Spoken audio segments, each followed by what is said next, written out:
idot puyan ya chuan tete so matric cover sa pasa fail in ring cover sa pasa mo Pathiamania safi Rubena ashila direct assuring sa nui tar pui lo da ro pui khai en bi ruleta lo lang vela idu lo mo chan he khal tu pa kan la veang nya vai ho kong kho san ding tata soi manuel mo chan ton han buk kon nursery venga gangal dona tete chu result chwa don ni khan kamudo na tia ka fail chon milo kai tho mia so tia ma se alo pass thawa an kai thawa cho dat pia an hak to ri ka da chwak lo ko fekani an local hunan boy lo nan mo bung ko nursery apaza au James ate Jaz Hmar te apazar te in ka u te in tharlom na chokan e don ani in chung ka ron tilang le zoi yang tlem na kina ina lutok hay kan lutang ina lutok vena mo hapa polo chuk motor kan pak fila kan han lut don nang he khitan nal don sin lo choro nya in gan fel tak he hi chu man om na khani ta he an da ro ve ka ta han chau kan e don na tro e ha te mo fak hello mo office avi na inte holiday han meeting an kawa misler sa technical mo ton cha ma han min tel ve kan committee hi chu nin hlui achunga to na kan chang la ka le dat pui inthar kan lu chho do na ni to na mo inthar kan lu chho he nuam don lu to he pui don lu to he oi nuam don lu to kan nuam don lu to he an no online to bai te han kar min han da chat pui cha hela han kan kal photan he nuam don lu to nuam don lu to an no online to kan tia tai kan da zai sayang te han hay nam dan hey kan chan che pa mo chan zo lo hianin kan vlog chang hey này mi te bi te la hay ro ka va te vi kan nya mo heng ho he bazar pon nal khom me nakin ha in hi chu kan en chang concert te kan han hmang pho tanga mo Pathian he na lawm ki soina le he inthar hlanna ania chumi pa chuanin alom na roi te kan til ho do na ni ma te ko pa te sam thu ma ti di lapun le ko pa te ngim lo te an lo la theng lo ni mo tan nu ni kha lo theng te ko sia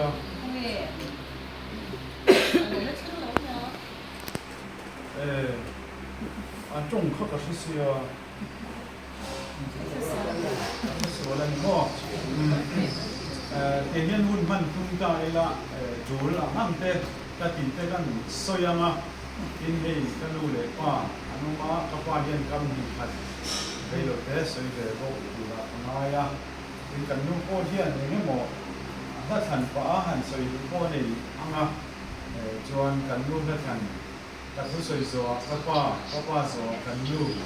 nu zo hun se kan pa story hai tham hun la ma tong chuan la vei lu chuan in kan pa story hun se le hun to thing omanga chuan in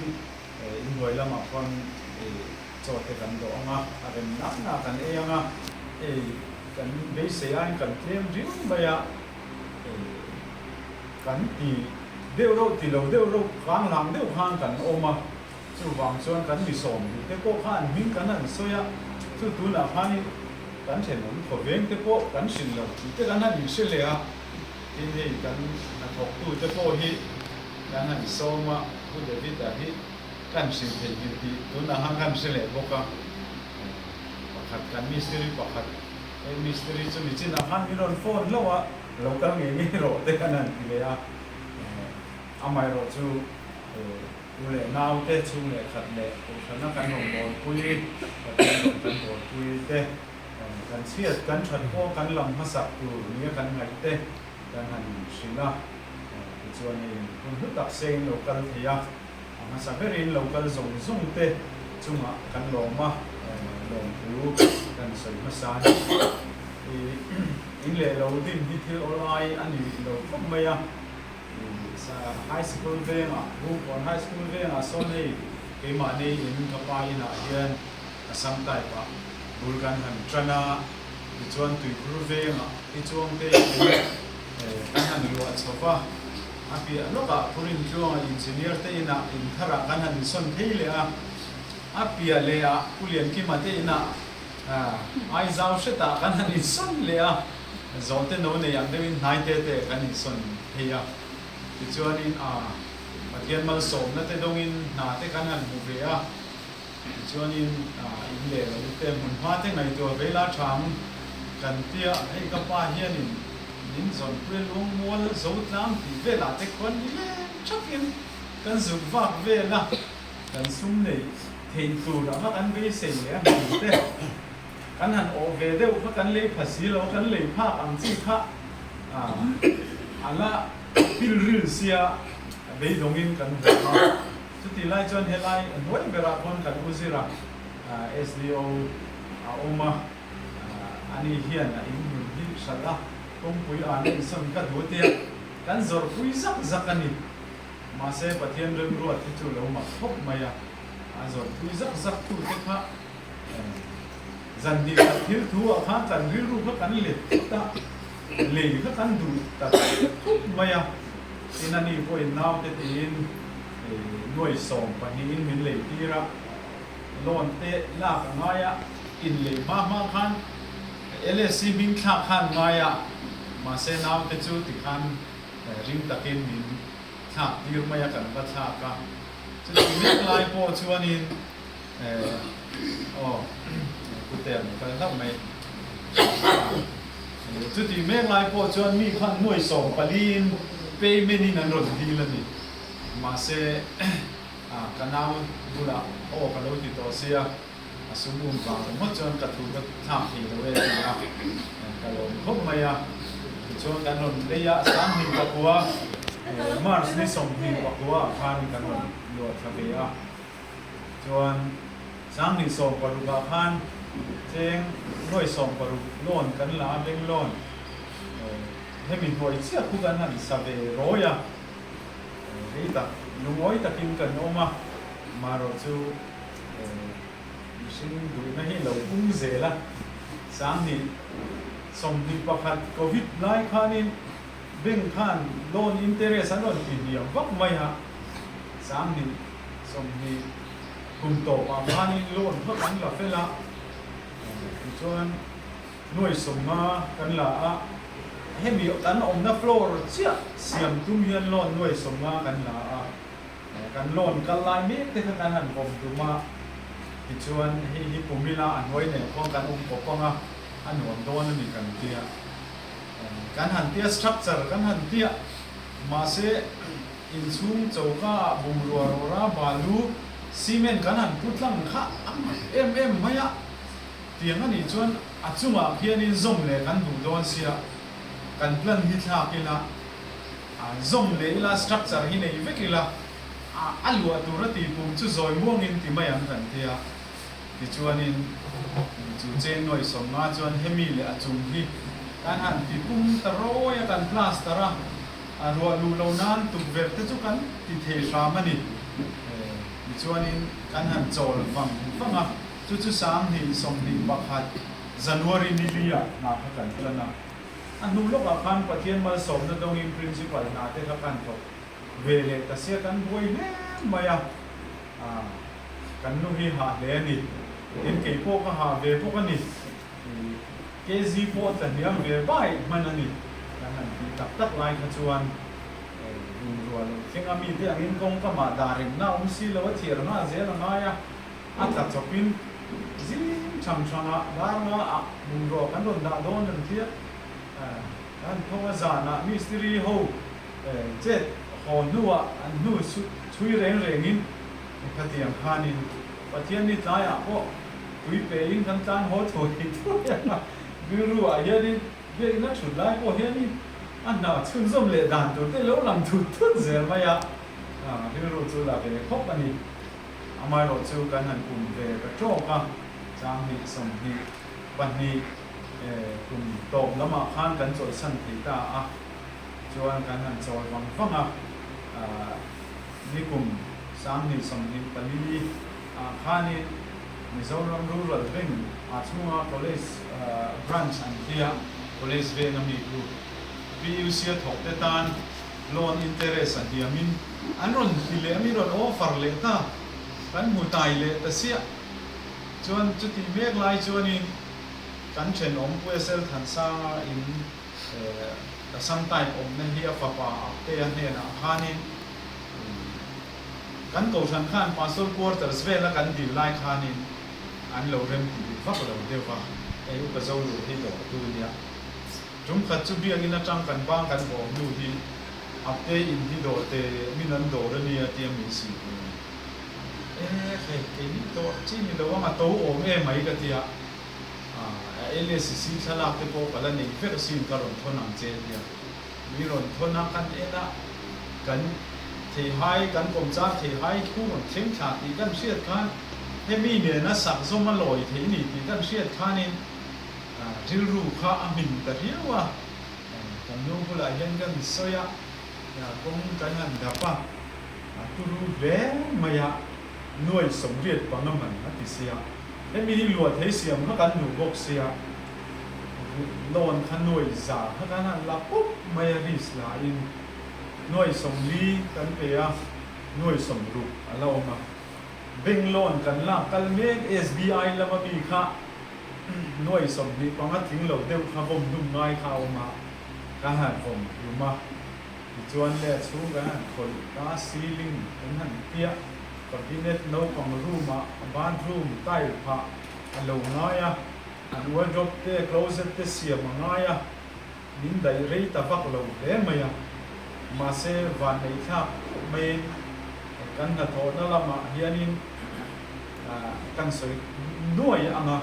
New Pension Scheme มันรู้เจี๊ยบอันนี้เซ็นทรัลไว้กันในวันสามนี้ปังอามาเราจะมีกลุ่มลูกค้านี่UGC ลำเซ็นทรัลลำพานสามที่สมที่ปันที่ September ค่ะนุลมาดีลมันอันนี้ชิมชวน All Pension Scheme มันดีลที่อันรอนชัวก็ดีลนะครับกันนี่เช็คกับคอมพิวเตอร์อัพมือถือต่อสิแล้วว่าก็ทบคุยแต่ดีลนะครับก็ forward ถ้าzoom ไม่เอ็นเสร็จอุลมาพันอัตโตเบรักก็เทียบปานเนี่ยนะพันดีลเวไม่โดนมันเลยดีลตัวอีมูเราคนโลสมหนึ่งเลยมาเทียกัน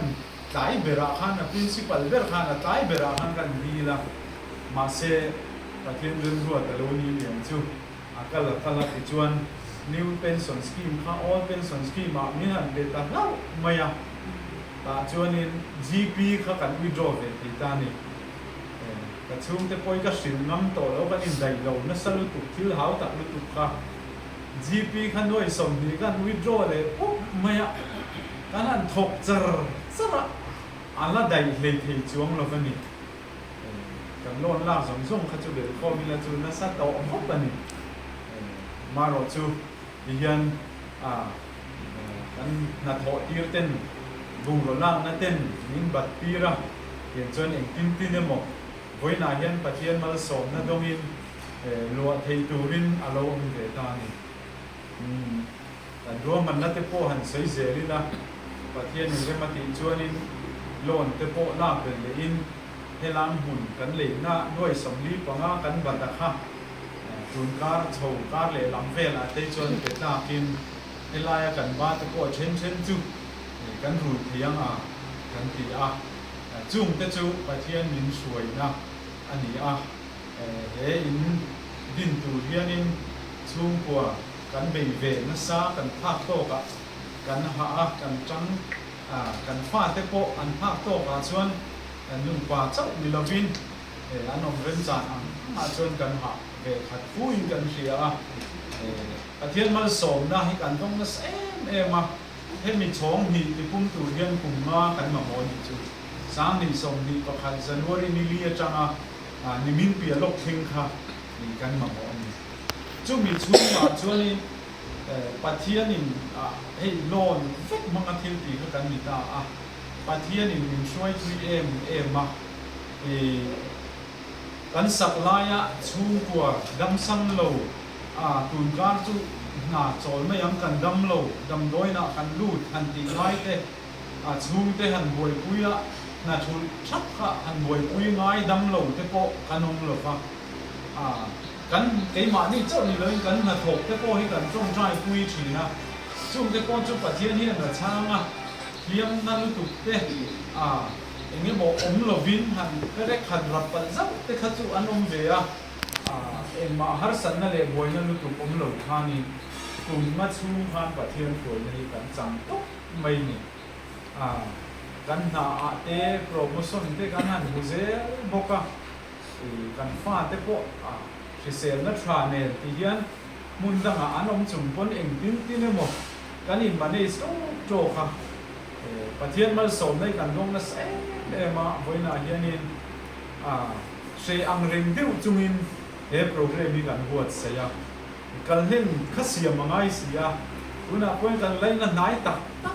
local ve ngei tu ra in ngai te po sil lo kha kan nei ṭheuh ani chu tiang chuanin kan ti phel thing ma chu wang zon thil hi ka ti se chi na kan fa te pas te poi kan lom sak te ngai lo ka chen khat som lo bi ngai chuanin ti lo no hi ka ti mai chi na amai ro chu Pathian malsawmna kan don zong te hi chen hi aro pui lu tu ka Pathian hnenah he in hi hlawhtlinna lawm bu soi hi chu kan ti ma mo ni ni la chu ma ban chuan voina hian kan han ti ve ta roi ani in pi le pu te kan le lu le pa te voina hian min la dam puya min te pui thia kan lo em ma in kan lu le pa te hi kan in lu kan son a piang hianin local u hi kan tia min ron troi om thei ze la voin thleng hian chu pi chuang te na kan chowa u rin chuang a te in noya pulian ki ma te in noya heta an noi bera a chung che chu mi chung le he mi thleng in voi ru kha kan in son na hianin kan lu le pa hianin min la ron tel pui thei ze la eng te poi ka lom ho maya Pathian malsawmna kan dong na mani in kan san na hian ka unau te ka nau te ani chu pa ber kan ni min pui na maya ka chang chia te Laltlankimi han ding sela ani him som ve mani hei kan chenong o veng te phei kan se khop mai na zong soma hian ni kan in ko renga min on pui renga ko in thengin kanin mamo min pui na ma kalom khop mai chang le chi hi kho ni ma na mai malsawmna ron so ve ti wa chumi chang le chu kan far lu song pa ni ma mi anding ve na sela alo omalo ani chu kalom te po thiam fit ani he slap te po hi kan u naw zai zan kha em noya te electric te kan pota ti khani kan u naw za ten rot te kan rama chuan pute loading le sela nu ka ma te ani puila ni kha ponge la ni ni po hian an thei ang mi ron support han kan u naw za in takin nui chungin za na te rot te kan tron thi na ni in ma paka an ni hian inthar an sa thadeu mai high school venga mani lok han kan lo ma apisovile apuchwa na te loading lok te se ani hi kan pi le pu te nu le pa te high school venga lo mai voina kan lom le zuala anin enon po high school venga ma chung te man zam loka cho kan vai mi te pas kan valom nge mi te chat tak mai me chi ka pa san ding ve lok te se ani hi kan kan ni a takin ne chi ko pas boka chon ma faka kan una si no Naupang bera ni a faka ani hi mami ta reng awangin atam lutu thei lova amai ro chu voin thlingin hei kan garas te phei hi chu kan ma pa som pari mami pasal le hei kanal te pani kutsuak hi ni khi ati boy je to viau hi ado na khen khat chuk mai nia mu pa chu khana ron en dik to a ari no mangatia ari no tu rani chuan le pa anu pui fanau te ponon te la chuan amo sa kha khonge amo sa an fa pa hi magic ka pas har boka ko tinge kun kan dong ba te sang ko te lo thing chi ai an chuan ni du kho maya high school le college ka kaltan te ram in kol tu ani na char char kan ni thil bin zir tir na sakhop maya voina ko yan lo tu kan soi ani na ko chu hian ngai ka thok na sakhop maya vok kan bula kan in suwa chuat kan ti faya en kim min tho tira kha voin thleng hianin katan malsawmna ani se hi takin chelna ka zirna ko ma te chung ko har sanna sang kan han to ko hian hang hun lai ka experience tam tak han chelna himin pe ka thil zir ha voin thleng hianin ka tang kai ti bom mai kan soi seng lo phang ka fa te hi Pathian omani safety ale zoela loving sela zoela cho te verani Josepha ni Upa Prof Dr.H.Lalthanzara ani ba hian au ber hi di rugara James oma Josepha changche hi Jeptha hi Delhi ria exam hintenia ani po MBA zirlaiah tuma IIM or IIT nilo IIM Indian Institute of Management kasipu entrance sa super kam de lawm maya le lo ka hian na chan ve anga tu Jeptha ani hian Pathianzara kan fa te po kon lama chuan kan hrelawah zirlaiah kan hu kha china chuan han rui bu kemo ani sol boy bum te kan om lo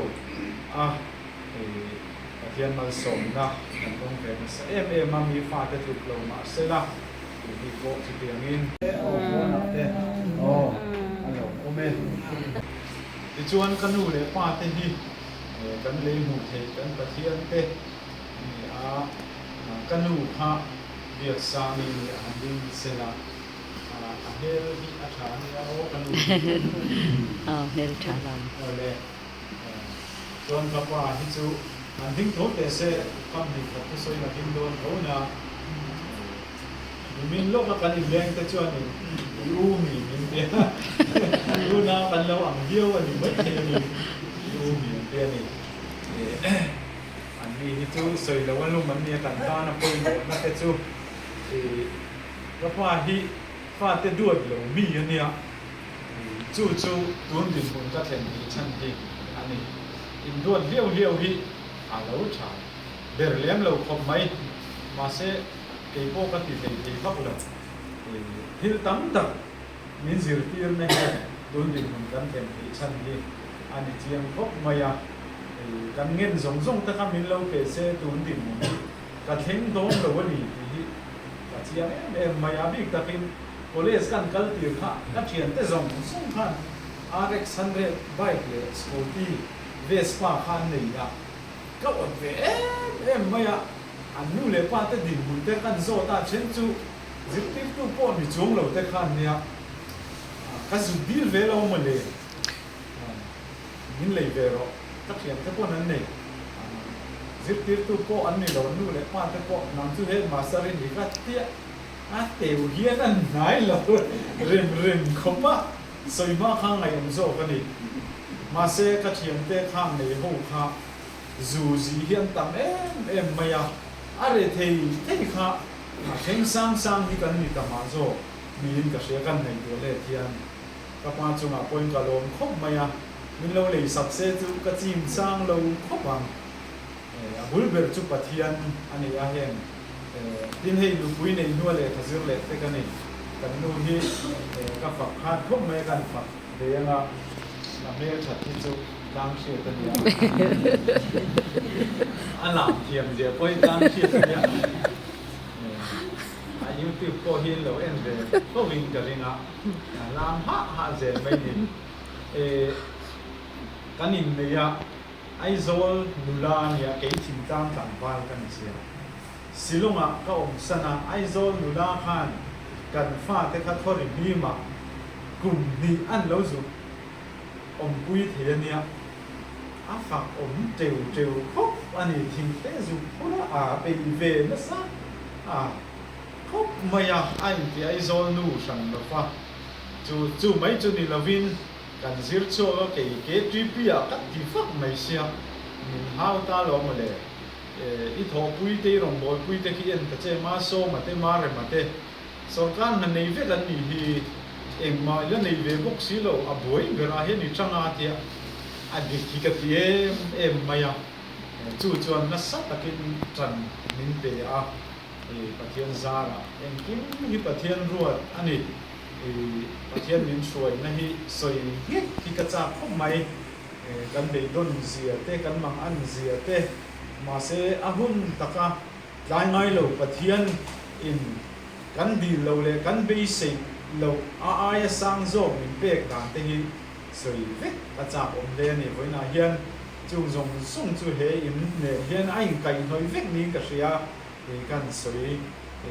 ta du ani chu chuanin research ka pe chung zong boin zalen taka kaduna pia nga zin theile zan tai re kheng ko na thok tein kan chang chiat ber lai pon min ti boi ngai lo kan nu hian kan fa te ne takina en kola Naupang khom na roi feka an exam tur zong samazia chua saka aboi puya chung ang te chu hoina hian han soi chua lo chi ning ka thelo min sia pui tu dan karom mo pui te chung le khat chen ko veng laina te sia ta kan soi du ani abun bera chuan Pathian hi acha maya kan me si zirlaiah Toma ziran in lo na min pe admission fee tu lo in na thiala SDO lain kan chung point kan vazina kan hole a in lo turin ka pheya kan una pa zui moya mani pa mo ra to a chu nen chon ram noya kong ba samin kan in lo a ka admission fee tu te ka vai lo a chu mi na thial ba sak ka hole lam chu pa pakhat hian ka chan chin hi min zo ta ka sila le kha ka zir thu te nu pui fanal ka nei thu te ka admission fee tu in lo ram kan ria dan te chu mi chuk te pe chon ka khat chuk ka chu zan hai kan mu shavak lo kan lawan ni bi chau chuan ram palai leng lu tu ka tham rama kan han ria ka tho mi tam em mai ni mahse in lo kha ngai ve chata chu mi chuma pa pakhatin min zo na ka chan na chu voi kheng hian kalung hian no mai zela ka thei min thei lova eng tin nge chu tianga I om thei I lau lo ven ni eng tin nge chu te chu ila zir du BSc ni to te chon na tinge nai zon mai lo har san na tam tak I pal chang don ti I se lo ven ni ti a chu ta ka chan na chu ni tin zam tin kanu le pai Pathianin min chom trai sak chu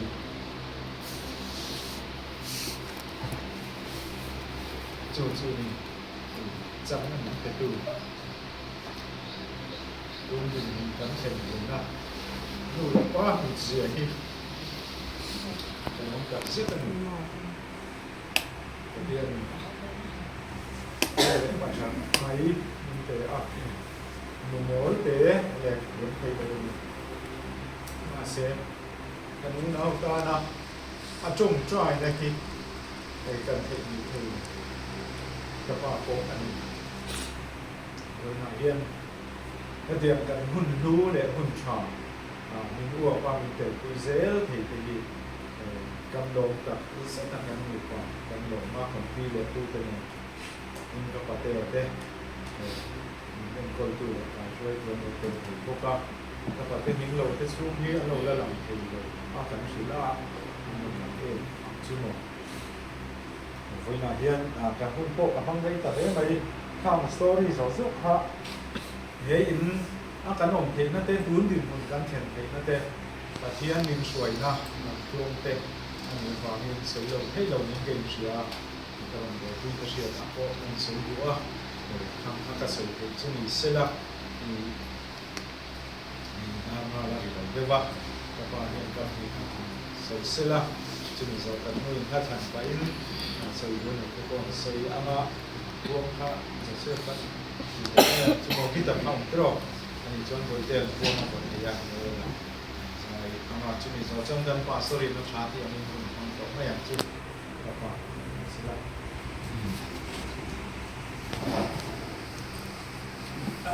hlan kim thị tiếp đàn này điểm sáng bằng tung bằng này rồi lập thế điều này thì là mình tiếp tục lại hỏi về mà phải cái này là chỗ khác cần ôm ạ rồi thì tôi mới giải phân được sự差với những điều mình mình ăn được nhiều sự lắm ai rồi là phải làm cái những cái chắc chắn là nó có hồn đó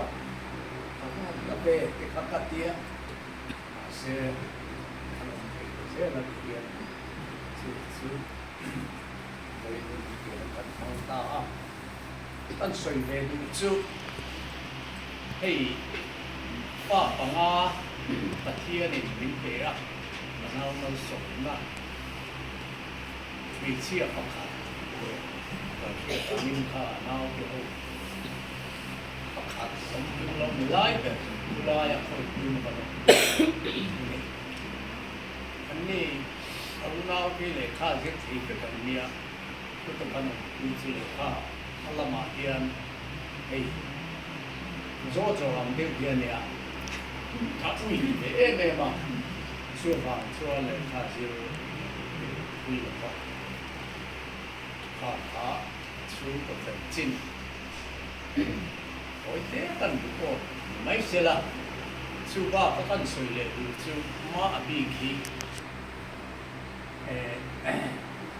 bị cái có điều rồi là mà thì cho hàng lại suy là đi là但虽然你到做整进来呀，我那天嘛，还说了，还是不得搞证，说Pathian thar erawh neih啊，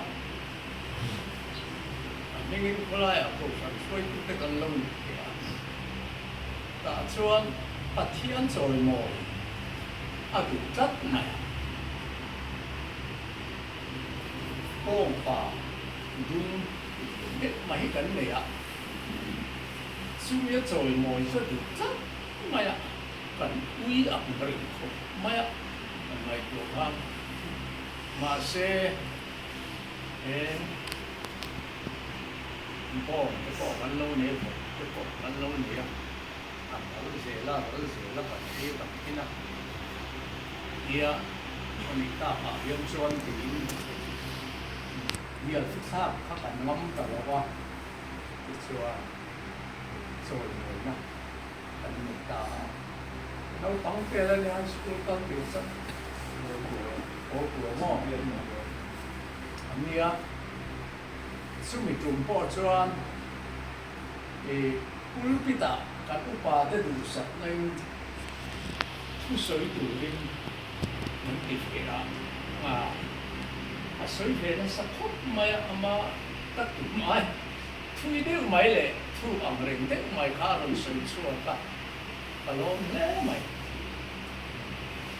chú cần ta làm rõ đúng không Pathian hian cái lũ lệ các ba tên là soi chua Pathian chia tay matata na ko ute Pathian point inthar ke cho kon ka mai lo Pathiani chu wangin rim ka ka ko a tay matata ko ei bong ren lo kan nun chu ai na poi mo ko lo ni ti na chu mai ba ka zam nu to nu hian kan nu hian a fa te hi a mau ma la ni la hian min trong trai sak thi na ni chu ka ke thi na ka yu do hian tin khem hian na te ai lo pa ni su tiang deu chuan mi china ma nan se an ni min zi la po ta chu min ko na kan ma Pathianin man tu zirlaiah Pathian chu ifa te amal mal tam chu patam kon tra takin no a a se kha ko le a mahse a tu le ma te chu patam te chu patam malsawmna te chu patam Mami ka su patam, ma fa ka su patam. Pathian to kin Pathian ma. Su patam na ta ka to ta. Asu ni chu po chu ai Pathian ma. Athon ai. Lalpa ya. Nin kal san nin ti di lo ai. Ai nei chu oi ni khem po hian ning ka sia Pathian thoi na Pathian be tat ni Pathian ke bula ching chi chi ni la ban a thei ni la hong ni na ni a po hian a ni thei ni ka san ka ni ka ri ru a ri ni kan chân chân su ka nghe một chân su su to mà cả kan su ye tu chu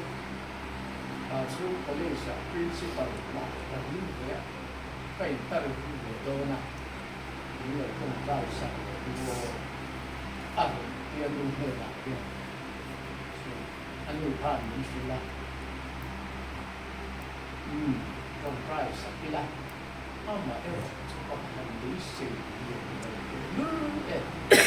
experience that I'm trying to do sila ama lova mi ro ni tim zo le zo an tam mo le ai mahse Pathian le lo khem sa ro ti ai trong trai sa ro ma ni ni trong trai nei kan mang ve ve ni ka sia Rizala rồi chua cả như là là chẳng mấy gì chỉ cả suka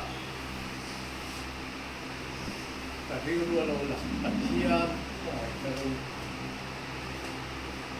mà có hành để mà mình sống sống phong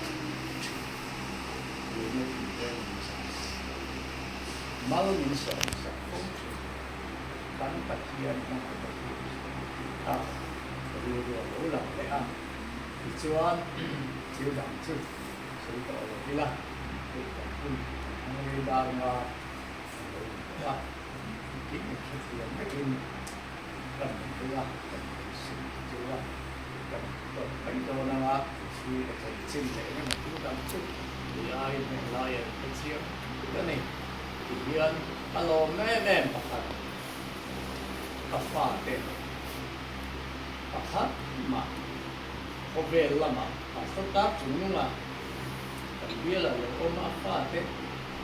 bdp na man maya chunga tine ka ti man mai le pha te si mo te kama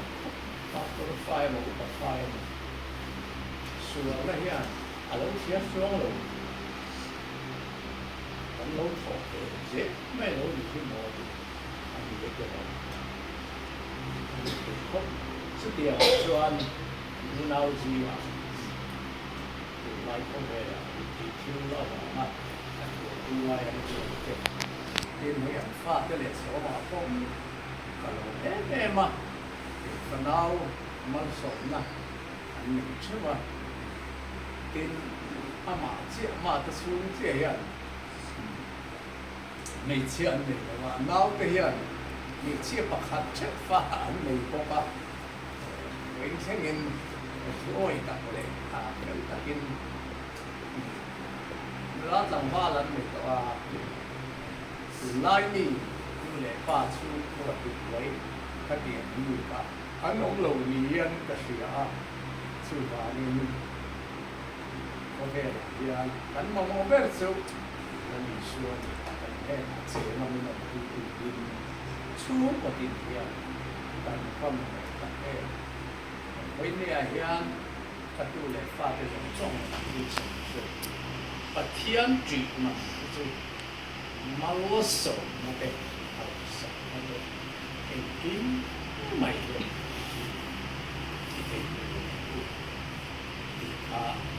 dan mahse lah Pathian không làm nhiều điều như thế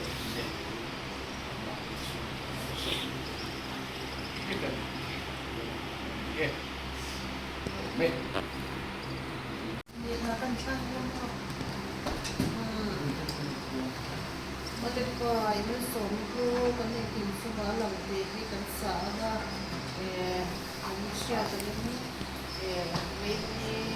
lại con lâu tên số xong cái phát cái anh đi lên bốn tên anh bốn nào anh chọn tên anh tổ chức một cái tên và một cái này sẽ có cái gì sẽ là cái thằng kia anh cái thôi lawm ṭheuh pa dana ki so ka dan ko chu chhur zan mai to chin biang le kha de ti saroi mai ba ka ti saroi ke chu a ve chu ni le tharau lam pam ke kan tu ber le kan nei phui mo de ke dia kan lawm sia le keมันสมกันตัวนี้สุดเสียนี่นี่กันฟาดที่อันพาสเตลนี่อันresult เต้ให้กินไม่ดี result ชั้นนี่พวกนั้นกันต้มสักไงเราเนี่ยกินข้าวเอ็มโซนพวกเปียกข้าวเด็กมันจะเกิดการกระตุ้นข้าวเนี่ยอันนี้เชื่อโซนเราที่แต่มันสุดเด็ดให้อาปาเราติดบอกตาเจ้าสาวเราติดบอกตาอันนี้สุดเต้อันภาษาไม่กันต้มสักไงเราเนี่ยโซมาเสียจะทันสักครั้งลงข้าวหลังเดียนท่านไม่บอกเซลจะก่อนจันโอเลนาเตะเลนร้อยชาเตะไม่เบียก็เล่นว่าเสียนิดเตะไม่ต้องตัวที่งั้นเราได้ที่เรามองก็เตะจุดเตะจุดเดียวเสร็จละเราไม่จะเล่นว่าแต่ไม่ชอบก็เตะเดียวกันแต่ที่อันนั้นก็ลงตรงที่อันเราไม่เล่นเดี๋ยวจะก่อนจันจับมันเดี๋ยวเป็นเดี๋ยวเป็นเดี๋ยวเป็นแต่เราชอบเป็นแต่เก่งเดี๋ยวกันที่อันถ้าเราไหวเนี่ยเราไม่เล่นที่นี่ละเด็กข้าเลยที่อันจีบพวกเด็กข้าเป็นสิ่งเด็กสักเด็กสัก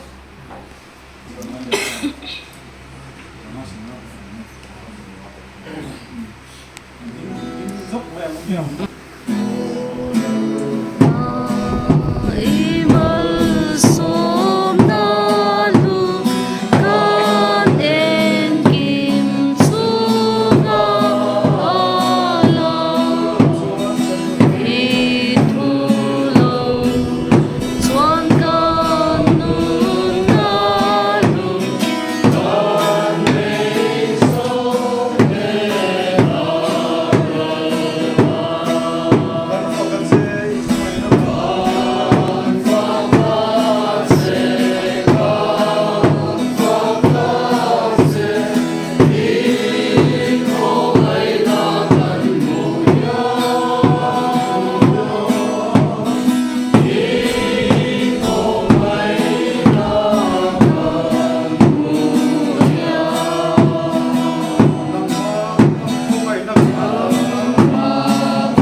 zen thei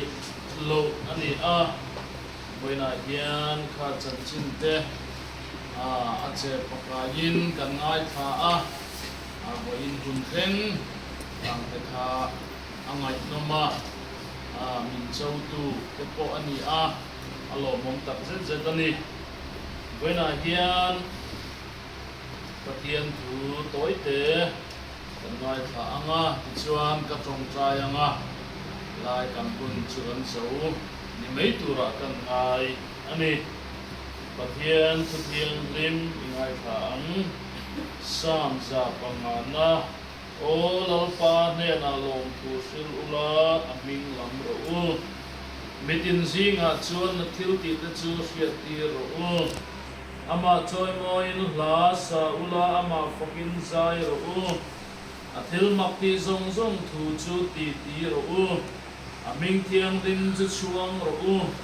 lalpa zong tu thin lung chu him ro se lalpa le chakna thu lalpa le chakna thu zong ula amel chu zong fo ro lai thu di ro pui ta ti boina hian ang sai chu atan kan khang chu ani boina kan til ton hi lawm lo na chi rual ani lova alo pama an bulkan dan te an sen song dan te an mathir te khatiam khani chung thil zong an har sap na to te kan zu fevek lo kan chan pui vek lova alo mom zia chu a hriat ani chu mi tak mai chu engkima Pathian tree na Pathian ngai sak na wang lo chuak le hlawhtling thei ani thu te chiang takin kan sui ani chu phang chun voina hian lalpa hnenah sam ziak tu se ngen o lalpa hnenah lawm thu sil ro ati kan lawm na hi lalpa dana ani apoi mo lalpa hnenah lawm thu kan sil apoi mo tak zet ani aming lam ro ati kan lawm na te hi Pathian lam kanin nga lo chuan tham ral mai thei kan lawm na te hi chemai thei alo ni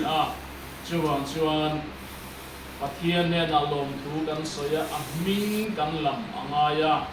tin heng Pathian malsawmna kan chan zong song te hi kan thorim rani rualin Pathian malsawmna kan chan ani chuan Pathian choi moi na kan mana Pathian fakna na kan mana aming kan lam apoi mo chung zong song bak pialama po chuan lalpa le achak na hi kan la zon reng angai Pathian ni kan mamo reng awangin lalpa le achak na zong zel chunga kan mangaya top chin om lova bituk chin po om lo ei nan lua hian an du na te hi fam kim ta ti na ni lo chuan lalpa ming lam chung se la ke kan pe na lalpa le achak na kan zon reng hi apoi mo chu puja ta chung patan chau ni lawin kan za atan ni sela Naupang hele khazir te thang lian chho me te malam tak mai te po engkima kan chan athat chau lawm thu sil lovin engkima lawm thu kan silanga lalpa ming kan lamanga kan thil ti kan zirna te kan na te hi Pathian fakle choi moi turani ti sia lalpa le achak na hi kanin nga na ni chimi chu kan zonze apoi mo ani lalpa thu malsawm ro se amen katong try nga chu kan hun ko na ni mai sila Pathian mai ko na lalpa kan Pathian ho in pe ka bangin kan lome hun hi kan tan hu le maya kadupa te upa professor Jaz Hmar le achung te lalpa inthar anduang taka anduang te lawhtlinna an oma an be se ang taklen do tu sam suan la fam kim lo thei in chung tua po po kim thei lo bin an omani a ifruana zong sanga kan loma in an fa te po an zir na te po an la zo lova chung te po chuan kong te ti tuana mun frang an oma nangina namna pia na ive nai om puya an kong te nangina irwa man sa ka event kan duam tan po kan dila in nu le pa te po nangin tichakla khara malsawmna ten purin kor hana mo purna te po nu pa trangruala tranglanga ito pan beiser thena tu ten le lapa he puzaran na hau tak te po chat takam chu ka thok thei turin trangpuila chung zong chunga chuan chung kwa trangruala thulna te po omanga anu pui KauMakimi po ako'y mo em dona apasal fui kal tu troi om tu backup tu chakka kani thei kan dua ana ate rongbol na ate ani po iti chak kan du amen in chung le khatelo kal kom zong song te po nangin om pui la ai nu le pa te pe chu palaman ni to chu wagin nangin lalpa chan puila Christian na ten mamoy puta kan don lana amen Naupang zok te zirlaiah te po an malaman clear tiama sual te khoi lova sual tu nuwa te dai lova ithuo e lalpa tri alok zia te an man sual zok he te torin le an nun kong te chat takan zot he an tang kan gil sake amen chon he in hilalpa nangin luwa puila malsawmna amen amani chung ko biltan cho dal bin chung le khatte thom ko vente ko lang ai ko khantan ko he ni malsawmna ani kan duwa an tan kan din sak ko kare amen in chung ko lim takan lua lawm takan lua chung ko erawh puina melan mu zel hena man ruani theka turin lalpan tan kan dila inan malam khi na zong zonga po suai la om puyang che amen hei nan lu thei na tura anin ruam man na che ain buat sai le an lo le thei pui na ten hal sat na zong sama te suai tanga voinan then te ba ngin lalpa kan lom ma nangin an ma ni po malsawm lom puing kai toi zelam che amen chuan lalpa nun kong te nangin ruai zela ikut chaka kan ron lana mi ta na malsawmna ni zel thei nan te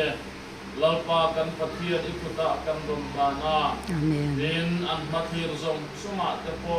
angin an kong te ti tuan sak kan du bokane en thara thiang ni ma ichen chila lalpa email chu zong po turle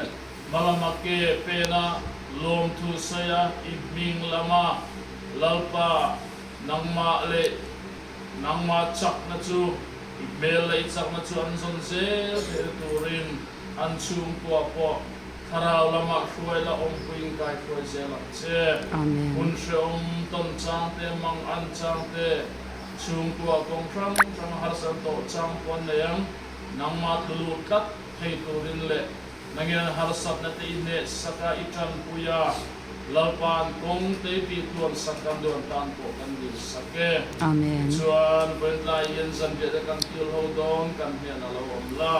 kan zan riat te nang min kil puyang che amen thu kan chiat te fakna la kan sap te malsawm la len lalpa thu soi frang kan na thau ko kan tan malsawm te amen lalpa suaming chung chui hnenah kan rum di le amen amen lo hoi le bete au Joseph lo hole zoi to April ente amai lo thlen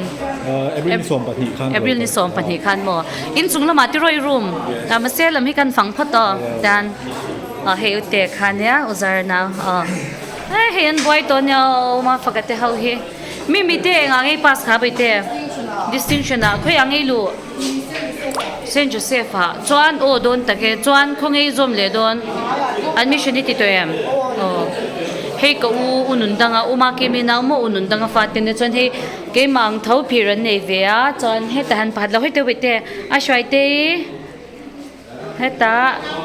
a fakte o fakle a shai bete chei nei don ni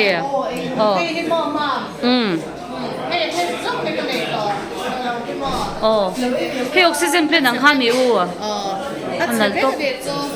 ay, ui ti thia man nal lut tuk hei i design vector hei hi nal top ka u hi nei na lo kala hei chelo top thoi mai pheu kharon tilang te hello ei kal velo mo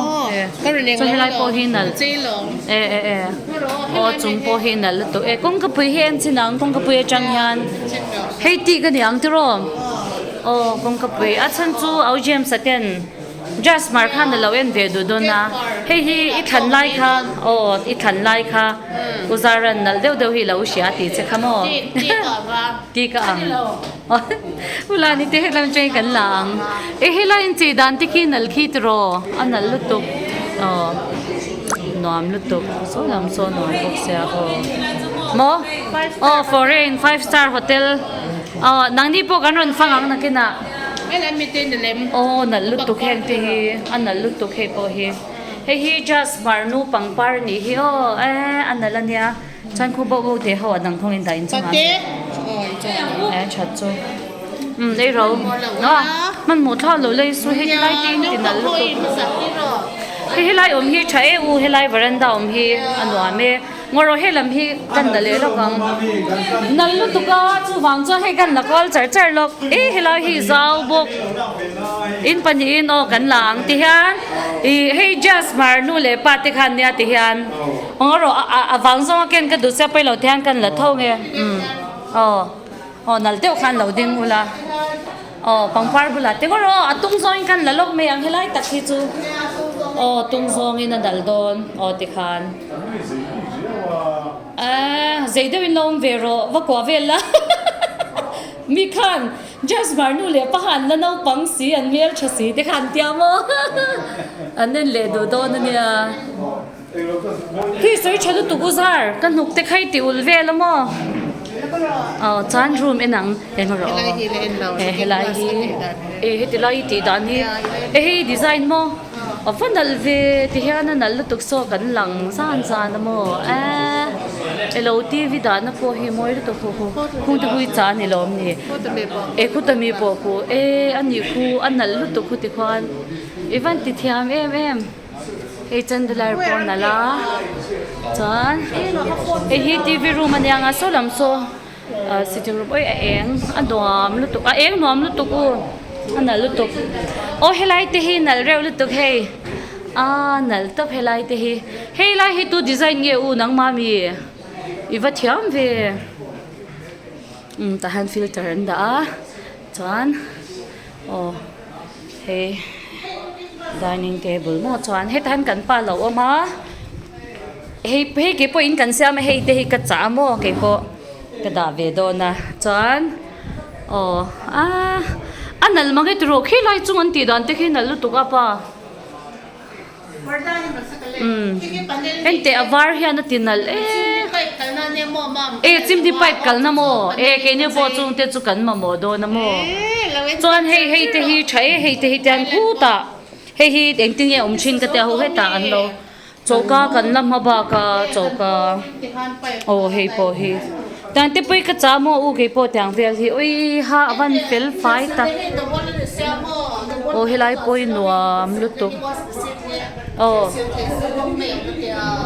acha lutuk ti khan acha lutuk khi chu lang nal lutuk mo ni mo I thiam ka ti lutuk chan nal ka ti deu bok chu mo hetilai hi hetilai so helai te hi fu top ta mo helai pentry kha kha pentry hi chalut tok ti han hei chalut tok ti han changkai top mahse ka ngai to free sheet elo side by side door ang kha in duang chu nakina chuan heta nei reng take nei lo mo ka tia hui hetiam kan nei kha inang cha kan nei kha kauma phagati kan pe mo ente ready made pentry mo hei erawh ha mun tina hanan da nia kha nia kai po ka cha do na mo tu nai ti dan kha chat kha mo ka lo en chin thingin chapian ni ha ka chang ka tia kala siam lo thingin ka ti be dei do mo ni le khoi in room e nang nia akomon to pai shem ta han ngei rem hetam chu tupperware ho om na ni hi nalkati chu mo u he tilai hi ti nalkati heng ho hi lai de la da don lai de la kal don ta karang ka chak fian ti hal ro rang ka chak fian ho kan la don he lai hi rang ka chak ho anal khop me pa ber pon kha light kal na tor lo ena chan in room a lu tang to na master bedroom ming sai na nei he elmo ai chang ta he an khum te hi no lu to master bedroom te hi phang ve kala u lights la on te please in u lights la on lok te please in ka duai na lang thiam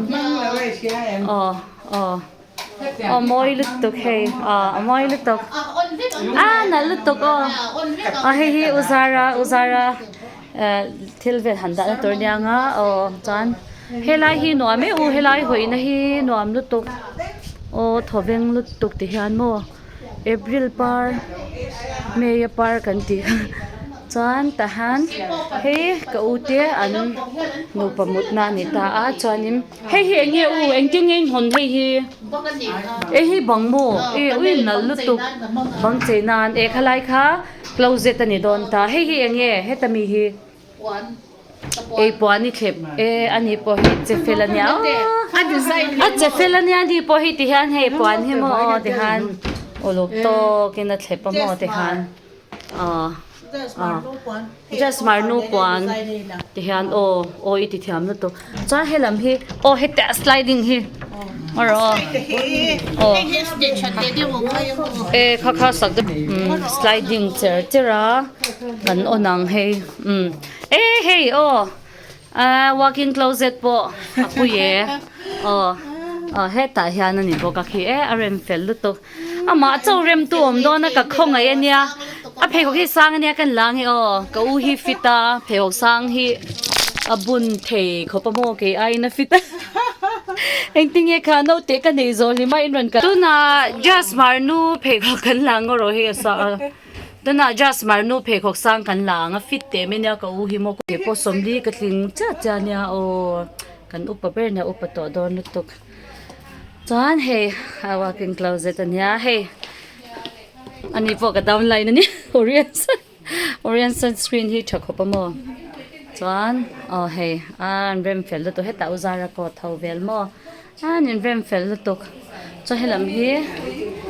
bedroom ania kan na thak kang vel fai lutok nuam lutok achung lam po ceiling te pon siam ve kan ni hi kan khar kha pang chuan lai hi an khum khoi eng lutuk chuan helam hi chu ti hian sliding ti hian ani ta mo helai pon mal lutuk han kitai na te khin al lutuk the islai so view chalu tuk so nuam top handing dun chin teu nang chui sa nga umam poi ti englo thwa kang nge wait pas lo hi kan lang ya pi le pu hi helai hi a view cha anuam lu to khelam po hi mo chuan helama khwan tlem te om boka chuan ta han om boka pa ber hian nge mani en ni en te api lai vel tin ti thiame tro ti hian looking glass an da dei ti hian mo anal reu nia atok chia ati chuai lova mo a ha dam thak chuan khalai kha thut thei ni siama avan jowar vek thila da thei don tro engei da frame te lawm in la phor angai don ni kha uzar frame vel an yang tro hei hi diura taf nge acha lu tu anuam lu tu hei in chung te po kal api hi mel thane hi Jaz Hmar pi ni hi apa nu uzar nu mo a mel thanya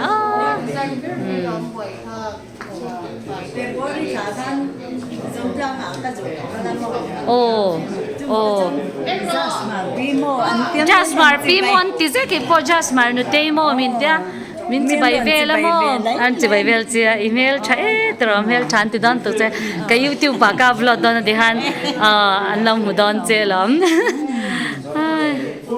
in chung ka han la le ang chi bai put teu i lei don lo mi u ei don lo mo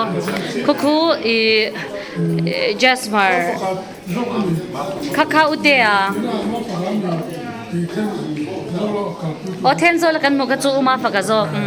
heta korpol i kaunun lo hoi lok te o khu Jaz Hmar pute a ni khu anu naw hi anin anu la ni lo hoi ve sila ei cheu ro Chuan hei ahman omna chin khan yan lahan chaw kan ei dona pastor pon hun hmang tha a ei tui don em ei tur hi kan cover ange just chuan anu tei chuna te ngan cover deuh ngar mi done mi te te in ei tui em bai te ei tui mo chuan a fakti le a shwai te ei tui em bai te chuan heta han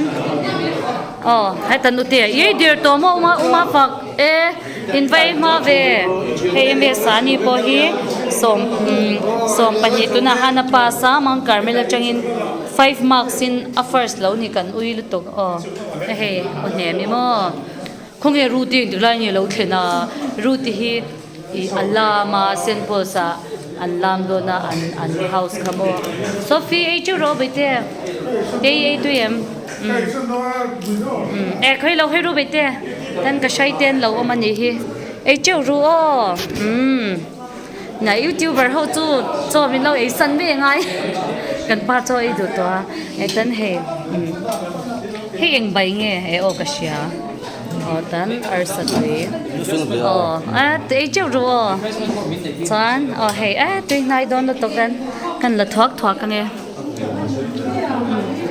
nu na bula chang kan lang he dal he boksa mo chuan bongsa he eng catering nge kan ve na mi an va ti tui nai ve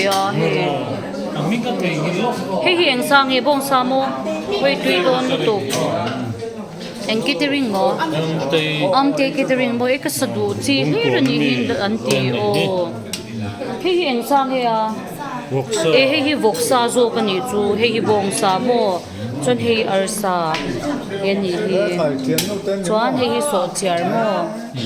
chuan hei tui don he salad hei tui don pa bu tui do nei ro hemi zo ka do veang kan pa hnunga hang kan do ve to nge chuan chei khama in chung kan fangang alo lam kha ni te hian cho khane khama ka dot pe ta na tole thiam lu tu ka dot te hi tol thiam ka u chu plans ngai na nia he anga khop me a chuan hei ahman omna khania tu na inthar kha kilai chung le khi ni ta mo chung lam khi Josephan cho han ei kham che kan han fangang chuan anom na noi han I ka zena om ve le thunga lo champhai kan zina milo bai pui to ha ri dil kan kal tel na mi ha tu te nge om kan enang he ka chung te tlama han lo jukin khung kho mani hi hei apuma pui hi champhai chain ni ri ni za nai ron thleng tiro no te la mu hi la mi mu hil mo tu nge kha no te ha min ka thei hi le to tai ta sa mu hila he kong hak te champhai ya ri di la kan kal pi vo khania ai zola ran ho changin ta han anom ve thung he hi ka u te lo hlui ṭheuh Jaz Hmar te in hlui ṭheuh an no pan lai an in nge ne he kan fa ten lo lon he ta apa e porem lalu warmom cho kong hak te in nei na lama me cho ide ni ko hi Jaz Hmar te no pan lai anom na thina ni hi ta han he anom na hasa ber ania mo cha he ta changin a chung chan in sana chan to na chung le anom ta hele ma han room kha ma tun chan tai ta sam hi la อันนกเขาไม่ชันจุนอมไงเลยว่าจำพายนมสันได้เจแล้วมั้งไอ้ฮีจัสมาร์ตินนปันไลอันนมนัชินนี่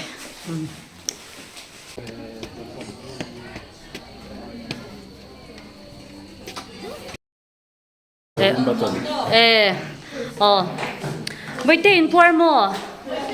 อินพอร์เรมให้เต้ให้โซฟีจานให้รุ่นคือมันให้แต่เองที่ให้รุ่นเขียนเวียหลุดเทียอันนี้ฮีเซนโพสตุนาคลาสเตียนจิรตากันฝันอุปเบอร์ขานยาลามันจิรากันกัลสันเดเซียโมช่างช่างกันกะละให้ที่ฮันอันนั้นลุตุกจานโอ้ย White House กันติดตัวรอเอาเสีย White House กันติดไม่ตัวรอหนูอันลุตุกให้กันแล้วฟังกว่าละ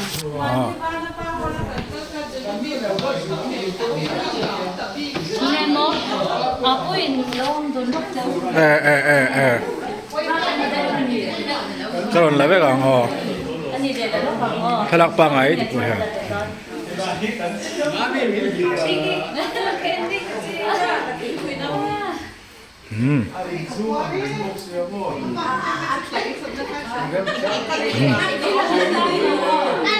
ปัวเรมปู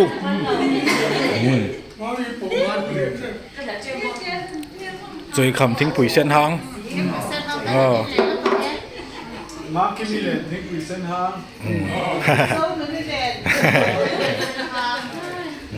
ไปกินกันไม่ต้องกันหรอไอ้ที่มั่วJaz Hmarปีนี้ดาวซาร์อันนี้ฉันเนี่ยเจอฮัทบายบายจ้ะรอพี่บายบายรอ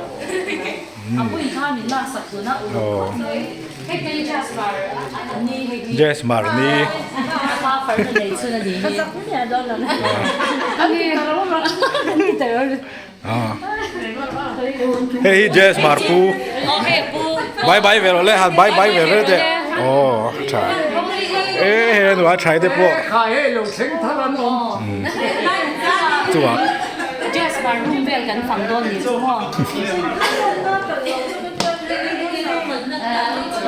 Jaz Hmarรุ่มเจ้านี่เราให้เอาเจมส์เอาโจเซฟเต้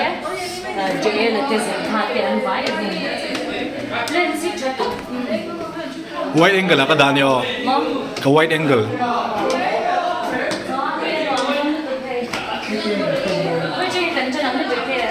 กระรุมใจจัง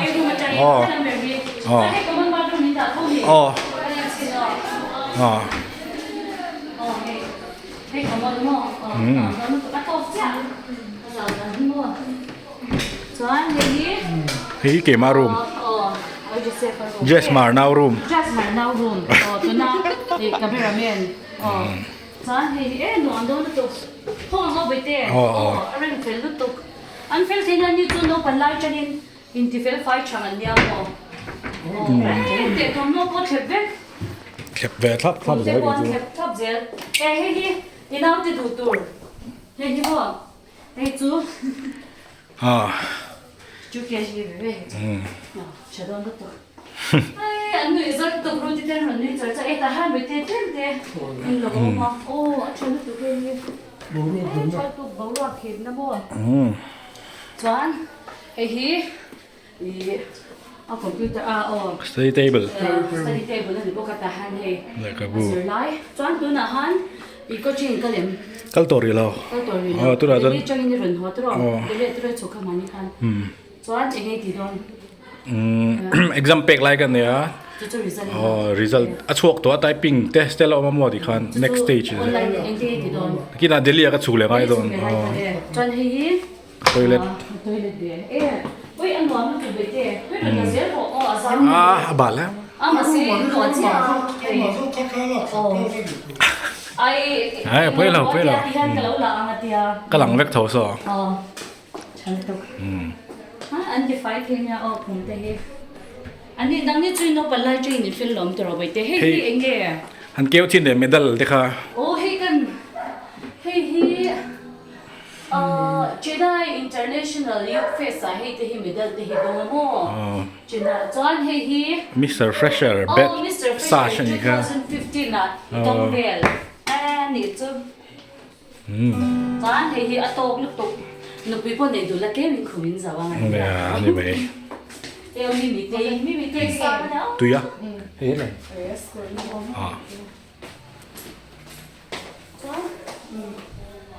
cho nên anh next is Jeptha room Jeptha alo kem lock low one like that na Jeptha kha anhari Jaz Hmar pon upload ka hana tilanga alotify ku tu tamo one on one lu to hey akum po one lu to so ani so helai hi asalite bulve ni sa acha lu to Jeptha hi na tu na MSc Physics azo MBA a join le don Delhi a thotirom tu na Delhi om ria one vel chu kha closet veni kha hey closet hi ani chu closet pa mai de na an nei chal to hey lu zia hi hey an fel khai I multivitamin pack te kha ada tha in charger mo inthar cha chu na ma in ke ve ke cha chu na chon kha like kha in no sa mi ke chuan te hi kan lut leang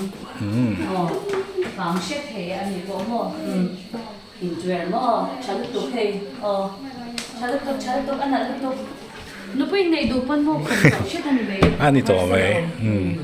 chuan he balcony chade om vek ta view charo balcony hi zana te chuan hei thli film te mo azau book sa to an thut ha da mai mai nan kan da lu dri mai mai hi pona om sa ne ruwa survel wangin he chaga ti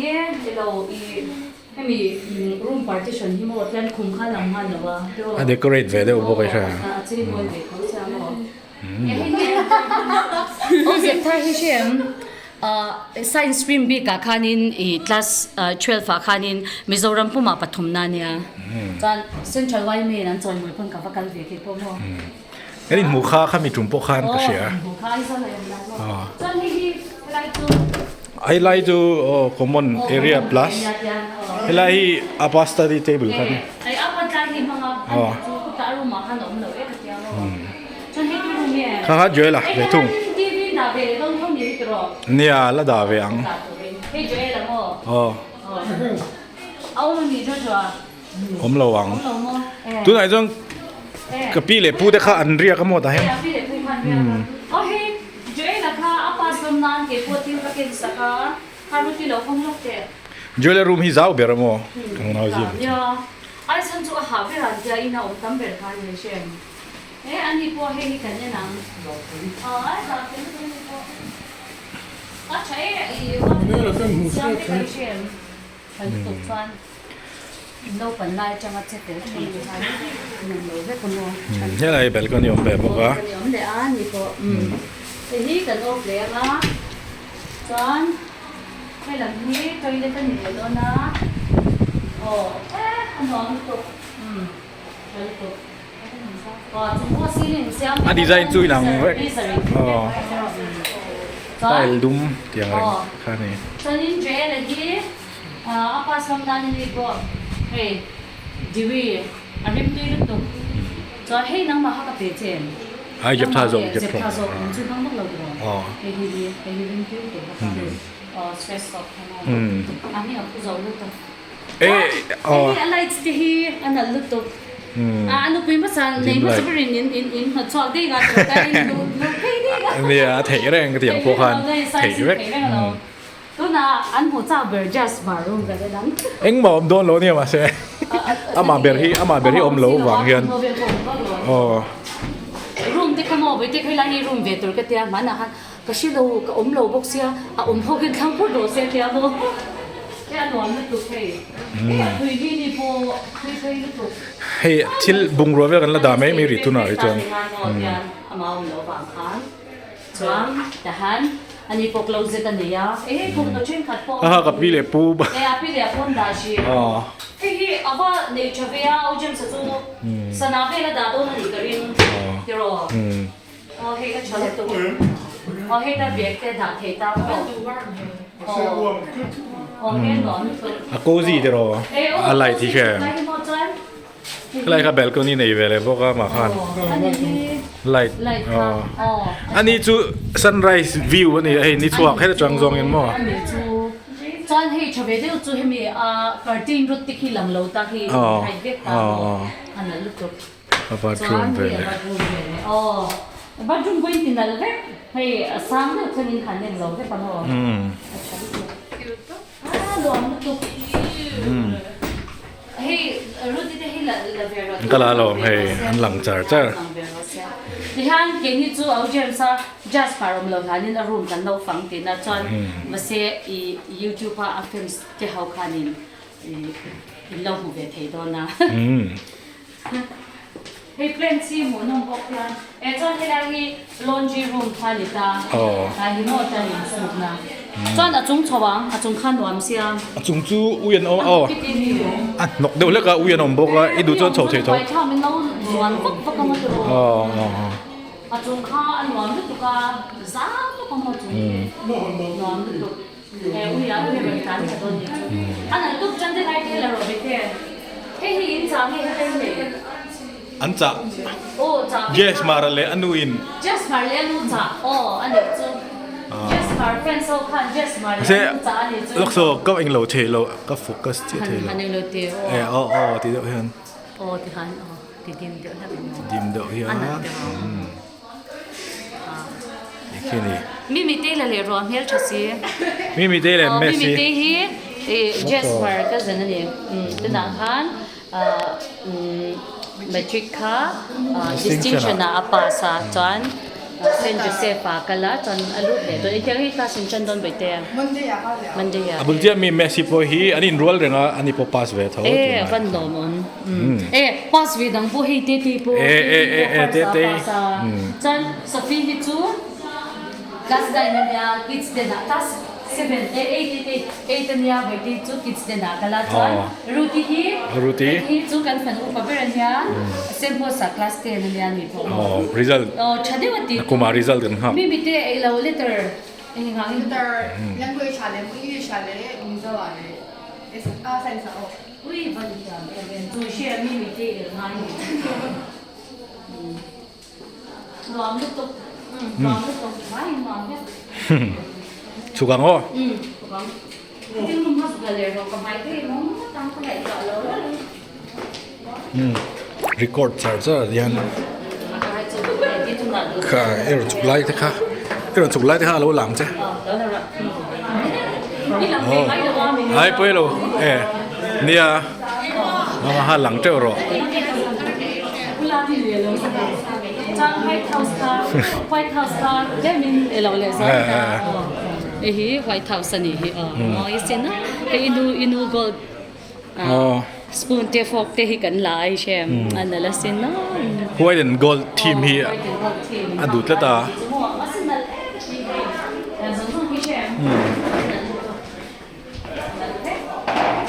inu che fel ro pi si shem che vai sia ni he ko ase bal tai ma en ti han shem ti an ka u la tai ma zo Jaz Hmar tai man tuk ka te chena te ai na tai ma do te ka mo na ya ma ke chu fa mi pa pa thum nia Pathianin nang ni chu palin nia mo a soi chena ka chan nu mo office ka thopin nu khanin I u chu a fa te kha nau pa chung khan ni lai sa na te ai mo pui char je na te ani nang chen ni chu ka te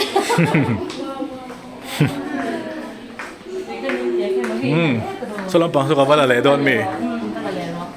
le au jem sa pon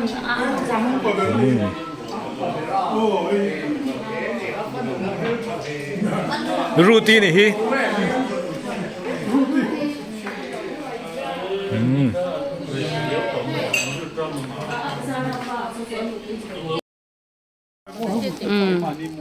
inthar har thin khop me khe ta khe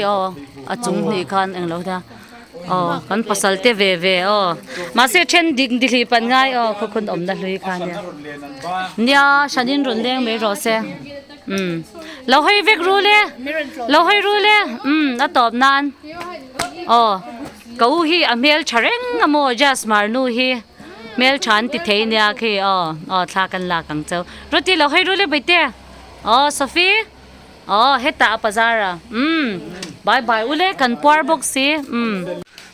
tuna han kaunu na te in zo kan phang le don ni po hi nan sa an satharan lo alu to bokan ni po hian Za chu Jaz Hmar lu nau te in ni chu apote te in ve ṭheuh mo chan nam don sin ani po hi mo an lo eng peu me khai na lu tu oi chalu tu khei mo ava han nuam em khai anu lanin second hand lo honga second hand ke kor he lampo White House dang le ni hi bon lu tuk White House dang le kan ron kal theng le ta in chung te po kan fangang he lampo kho hoina he lampo kho hoina nuam lu tuk he an chhuat phan al boxi White House kan leng reng me ni voin chu tro khai nuam lu tuk chau ka vel po White House kan chau dem leng second White House he lampo an ti vel thiam me hey nuam lu tuk he lam hi chu in room kudamo ani chu in vati thiam ve kha chal tuk leng tam lu tuk khalam kha in room alunga mem en khu moi lu tuk he pi le pu khum nuam lu tuk hey anni po closet te pon nei chal tuk hey ma job chi sang chal tuk chung kan fangang tu na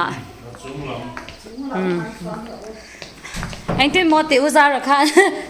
vậy thôi na anh tiếng lâu đâu anh cần về dễ là về là mo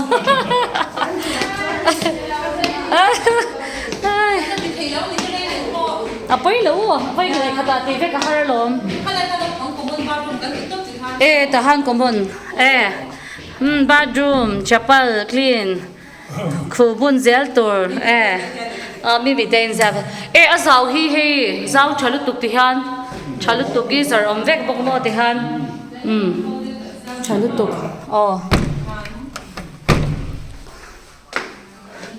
ta hang closet in da hey nang ma ni room am bi ni eng na ron chun ti kha ta hian closet chal tuk hey chalu tuk thei lawa mo poisa oi how take be in khoi chu tro nuam lu tuk sitting room ve tor ti khan ta nom lenga oi he tein ti thiam me lu tuk helai hi hey ga phir room hey phir te a shai te le ha fak te an bu te he ai nang te nei ve la ni po hang closet chal tuk hey oi ha arem chang lu tuk mi te room kan leang hey mi te room mo hey mi te nuam room hi oi ha closet te zau si uru te khan ron hulo ni kha tro hey zau lu tuk bai te ti fel box si hey study table poi nei cha hey hi elo granai tin phang chat chu hostel of na kan lau ti sakamo dihan study chair te kan na lenga oi ti tu tam lu tuk hey khum Spotify lu tuk ani po iba boy ve bai te in so ki da fel fai hey thom no po na lu tuk din na in chunga mo hey apa le khabu vel kaunu na khan science ti ro lak ṭheuh so chemistry la kaunu na po hi le kha thia mo hey class 7 ni khan Mizoram puma pathum na te kha ni vela ni po class 7 result kha khang lai chuan an la ngai ven ta ko mo bo kha ni tlat ta oi hin thil pha hi chae hey ya po vai le khata ti ve ka har lawm oi aba nuam ve vai te mi te room in lawa closet te na ke dai den sak don neu so khoi ange lai ti on don khonge din na tu na chal tuk hey ani po holu tuk vai le khata ti ve ka har lawm oi in berin sacha to me din na room hey closet chal tuk nuam lu tuk mi te room ati file to na ke nai den don ya bai te nuam me tro po da zau chabok si oi nuam lu tuk oi inan nei nuam to lutuk amo lom lutuk solai sore ek mo solai sore ek ani chu sore ek hei ba kum lo tu ro nuam helai han nuam bok sia mo zau chabok si tian nuam lutuk in ri ngai ta phei chan tro hei helai chung te hin tinal lutuk hei nya nal deu ten le le mo te khan plastic chi te po mo ni ra han ngam vek ang chi te po englo vek thelo nuam lutuk tu na khoi ang em kha englo sing sona khanam to lo mi am ha em kha bial kha bial an kha petrol van la han petrol te khamin pe lo hana khan legal metrology a me la tu na hin nge tu na inspector in lo up le huna chuan in sang le dor don ni chu nya a legal metrology ani inspector kha eng level nge diang le level 7 mo 7 chana mahse nang chu ACP po enjoy to lo mo nya enjoy le de tong champhai nom po re le to kum so ma nya ke ni po ACP ni kum som pasari ni to ta ACP ni kan enjoy che po long ke ni po mo CLS ami CLS lang ani chu nuam lutuk hey was wrong song vi bite iban pa mi kan tilete hanzo ke in sang te reng hanzo le chin te bite em pelin nang cha thai la don ya phir ve te kha khoi tha la ru ani na nuam lo mania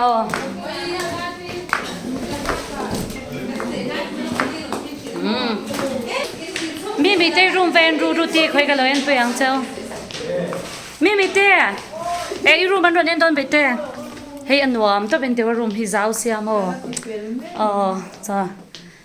te nuam re tuk thom no te mai na thlep ve kan ya kha routine ang mang sang le mi te hunting dun lok te bete in chen ro me chen le to helam po tian so veranda zau the balcony zau tha the lutuk nuam lutuk mi te room ya mi te pon te nga lutuk hai acha ka te study table he mi granite thi shem cool to rom don lova mi te room cho study table po granite tu kan phasaka amati vela insak lai ve ka chan in el kha da don bok sia tro amati ve la thalut to ka aro nen dik de reng ni moi ni khan kan tan kha to kha enti aping khin na lutu englo hi room hi alang ping lo me ka phone a chama senal to karagate he tia nga zo nyang ika du etia hostel om la in ka lo te khoi mi nge tia kha GS mi ka le anal lutuk kha so ateng lo de hei kholum te ti zia lom khati khan mo hei a colorin khan he nal box ya mo dar thlang mo dar rota so mo le na son ho khau ka heng mang thai om lo ba ka do ke chu ka cha me sin tuna po mo ake lo tuna po lo was besin chu mi tur ha ka cha mo chan ke ni po chu in kan khoi chu mystery tel lam han lo kan khoi zo honen lo leng don ya mo le na mi tu le helai tin helai ti kin ti cha deu hi cha ka tia mo atilang nal zwala parda hi nal lutuk nya en ke hi mo mami TV hi lui me me kan na da shia ani na kan nei thiu to hian kan ti en khai de nga o dik cha hi te na ni ta hei ka tuang in kan na in chei zo lo ni chu koi sai dei to lo na vanin mo na ke na chu te min thok lak je tangai kha uzar te pon sakre na ni den swin sare le ne khata kan in khu ne nya uzar te chu ngai to kum nga tal to nya sakan khoi tha kum to ni chu mo kum khata o re lo nang ni chu mo in ti hal wat wat ta ti khan o nuam lu tu pang par pon na lu tu ni hi anoi changa ron lan po khana nal to pa mo he nuam lu tuk he ba kom lo he aman tam chi vek in mang bok sia mo nal lu tuk chei ve o mahse noi atkal tam do lu tuk mo tiam tok ka tia để hay tiang rong cái tiang khai thim đâu hi thim đâu hi anh nal lu tuk he mo pang par lo bok sia lui din te kan na ti de mo hei TV dana te akang zel hin war tun lai chumo he po hin nal lutuk thar lo na ka ka zen ron pre chen na mo awan nal le mem khoi mi he le an nal lutuk so was been sin that lo tur tu tak mi tur so na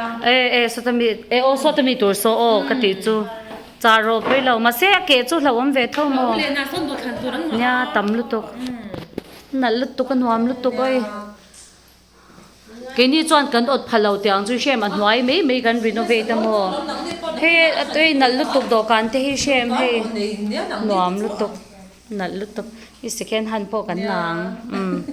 nal lúc tục second hand cái tuộc tổ lâu chân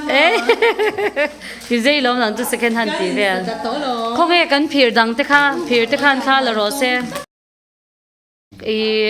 he kau nu na te nen hian fa phir kan nei ve kan fa phir te hi anin san hlei to ve a chan a fel le a shwai te hi kumso mai ni bai te chai man le riu ben te kumsom pathum an ni to a identical lo ve ni hian ni nang lo me tro phira chan phirin na nei ve le ya phirin nei ve le nga khoi kalo met lok pui ding lok te phirin nang lo tak te ni tro phirin ni ve bok sia han nui ve re teu han nui chale te la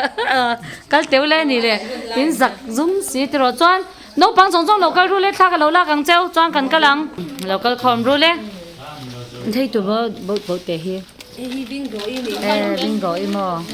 kal ve rom theng hel lawang hanin rem rule chuan thla kan la kang cheu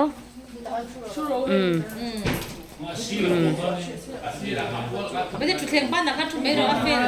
a xoay chụp ban là kan ai a xoay cái tikan cái tikan lên kan roti kan mi te pura han roti kan de me ro tan na ne te kan ti han kan lang en dal don tok lo hoi rule dot pe me la lang lo tiếng liang a shwai te khain hla don a fel mo le ai mel chalatok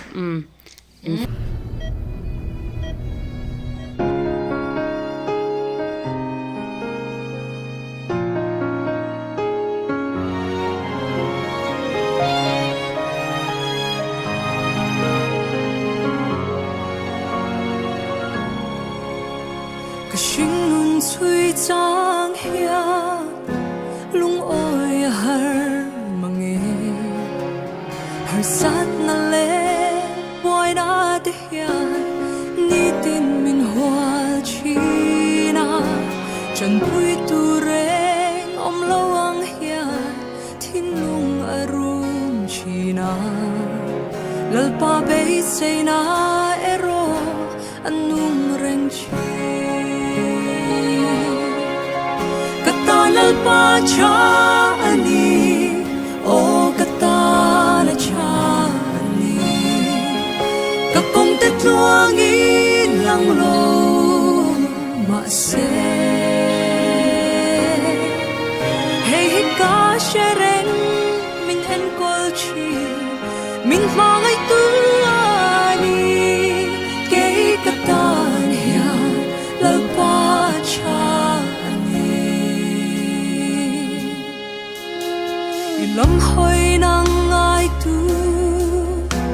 i hoi san ngai lova i mu tir chin i ngai sak zia i ti sak an soi chi i be say tu re nei lo hi lal pa i lam ka hui nang mat sau an ni kan be say mei en chu kata lal pa cha ani o kata na cha ani ka kong te tuang in lang lo mahse hey hika shereng min en pol chi min hmang ai tu ani ke kata hian lal pa cha